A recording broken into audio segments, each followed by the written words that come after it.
Welcome to the Awakening Women podcast. I'm your host, Leanne Oaten, and for almost a decade, I have been a transformation coach and therapist. This podcast is all about lifting the veil of consciousness and awakening to the truth. It is also about helping you to raise the bar in all areas of your life and relationships by starting with you. If you're ready to take back your personal power and reclaim your life, you have come to the right place. I'm so glad that you're here, so let's get started with today's episode. We're going to chat some more about money. I've done other episodes on this, specifically around financial abuse. So if you scroll down a little ways, it wasn't too long ago I did one of those episodes, but you'll have to have a little look-see to find it. But this one is more just me speaking to you. If you are a woman, whether you're still in the relationship or not, a narcissistic or abusive, toxic relationship that you know you need to leave, or if you're not, this pertains to all women because so many women are completely disempowered and uneducated and passive about their money life. So whether you're in a relationship where you have your spouse that is financially providing, maybe you're reliant on them financially, you've washed your hands completely of the finances, maybe you're a stay-at-home mom, so your focus has been on the kids, so you haven't built your career or your business, or all that's taken a back burner. You have to take 100% ownership for the fact that this is where you are. So if your reason for not being able to do XYZ is because you don't have money or you can't leave because of money, then your number one priority is getting some money. And there is literally endless ways that we have to get out of the scarcity thinking that there's not enough. There are endless ways to make money this day and age. You can start a business and make really good income with your own business by setting your own hours and setting your own rates. You can start a service-based business or like a cleaning business. I have mentioned this before, like I pay someone that comes in and does cleaning for me and she gets $35 an hour, right? That's pretty darn good money. So if you think about that and you start some kind of like a house cleaning business, if that's all you can do, there's always something you can do. You can work around that. You can do it on times when your kids are being taken care of. Or you find someone to take care of them so you can get some money and put it in a bank account and save it or stuff the cash somewhere. There's no excuse. It becomes a limitation. And I speak to this with compassion because I've been there. I had to get to a place where I was so sick and tired of this being a thing for me that I became so determined to figure this out. And I'm still learning. I'm still reading books on money and now like looking into investments and like investing in my future because my whole money was tied up in a relationship that I obviously hope would last for my lifetime and that everything would be okay. And I put the blinders on. And didn't really have to, work too hard in this area because for the most part, things were taken care of. I mean, it wasn't always perfect and things were tight at times, but I didn't have to worry so much because if say there was a month I maybe didn't make enough in my business back or in my earlier days, then I had someone there to back me, right? There was always that. So I don't say this as in like, there isn't challenges and that I did it fully on my own. I did the business building and go to school and get my training as a counselor, open my practice, all of it. I did all that on my own. You can't expect a spouse to fund that. And I don't think that that's a very good idea either, for various reasons that you really should be doing it on your own and figuring it out.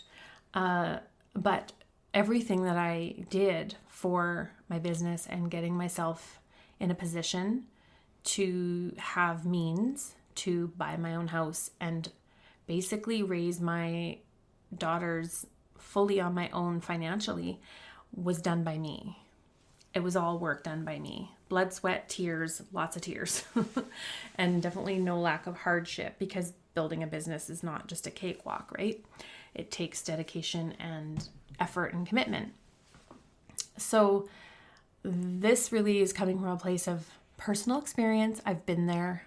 I was really not smart with money, not good with money. And I had to change that story around, like that I'm not good with money, especially when I started to make lots of money and become a 6-figure earner. I have had to work on my money mindset blocks, that I'm not good with money, that I'm not smart with money. So instead of that, it's like, okay, well, where am I not smart with it? And where can I find the information to get better with it? Whether that's mentors, books, podcasts, other people you might know in your life that are really financially savvy. Those are all resources. Someone that is stronger in that area than you are, ask them what they know. Get some guidance from them. Take what fits. Stop using it as an excuse and instead go, okay, so this is an area of weakness. This is an area I'm fully disempowered. How do I get empowered here? Because a woman is never fully empowered unless she has her own financial resources. If you don't have anything, you have nothing to build from or anywhere to go, then you're never going to be financially empowered. And yeah, you will be stuck in relationships you don't want to be in. If you keep bumping up against these beliefs that it's too hard to make money, there's not enough money, there is endless amounts of money out there. So we got to get out of the scarcity thinking that there isn't enough, even in this economy, right? Even in the way things have changed in the world, and they have. But there's still endless amounts of money. But where you look is what you will see. So if you're looking for scarcity, looking for problems, looking that prices are going up and this is expensive and that's expensive, and there may be really real factual issues in that, right? I get it. But it is much more to your advantage to shift into more of abundance thinking, expansive thinking, possibility thinking. What can I do with what it is that I have right now to work with? Okay, that's what you really need to be focusing on if you truly want to get out of this relationship. And even beyond that, like bigger picture, you want to be financially secure in yourself. So for me, like investing and saving and having like, building wealth and all that was like so over my head. It's like, I don't even have to bother thinking about that. Well, now that's where my focus is getting myself in a position where I am in, working along those lines, right? But years ago, that was so far over my head. It wasn't even, it was kind of like, oh yeah, I'll get to it someday. Now it's like, no, I'm doing it now. It's like looking for all the information, all the books, mentors, courses on how to build financial wealth. And that doesn't mean multi-millions and millions. That would be great. But it means, do you have the means to support yourself on your own now and beyond, now into your retirement years, like thinking about what you're going to do at that time? You can't afford to not be thinking about that. So if you're thinking as small as, yeah, that's nice, I can't leave because I don't have the money, and that's where you end things, then yeah, you're going to stay stuck. Absolutely, you're going to stay stuck, and you will probably be in that relationship or another one like it down the road because you're not empowered. You're not empowered in your finances. And then what happens is we end up in a relationship that's not good for us, and we're dependent and stuck. We don't want that. So even if someone isn't toxic or abusive or financially abusive, relationships typically don't last forever. People die, things happen. So even if you do find that ideal partnership, you need to still have your own means, your own resources. So this is just a little short pep talk to those of you who are, hey, I don't have the money. I'm not leaving because I don't have money. No excuses. This is tough love. You have to get to a place where you realize this is just more bullshit I'm feeding myself. I have to figure this out. And if you are a stay-at-home mom, yes, you have an additional barrier there, and you can also figure it out. Many women before you have figured it out.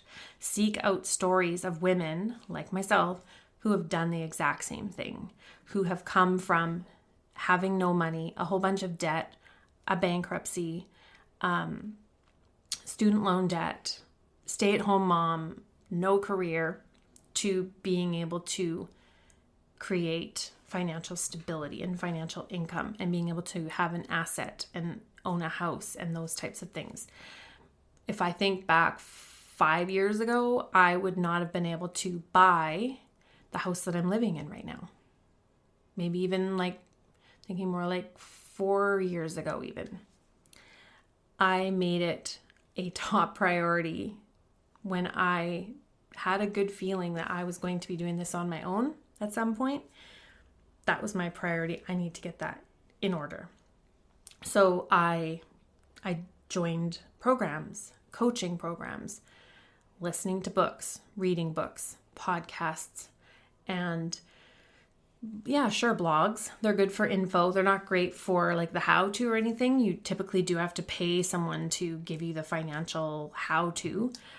It's talking to financial advisors. It's talking to an accountant. It's learning the stuff you don't know. Instead of saying I don't know and it feels too uncomfortable to figure it out, I am going to learn and figure it out, and I'm going to learn the parts that I don't know so that I can get empowered. So instead of just throwing it away and not pursuing it further, look at what it is that you need to do and start tackling that now.